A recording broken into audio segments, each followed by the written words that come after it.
In this episode, I'm going to show you a safe and effective way to keep water off of the element of your flatboard.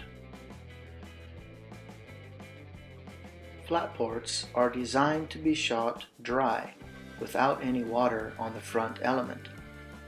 To achieve this, it could be difficult since you're in the ocean.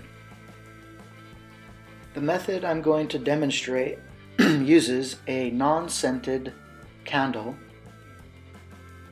and a designated lens cloth that you will only use for this purpose. First, what you want to do is take your candle and draw about 4 lines, straight lines, and then in the opposite direction 4 more lines.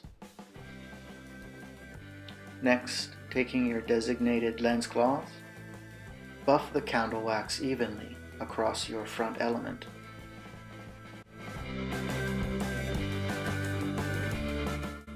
Using the wax method will leave a thin film of residue on your front element, and the water will bead right off before your shot.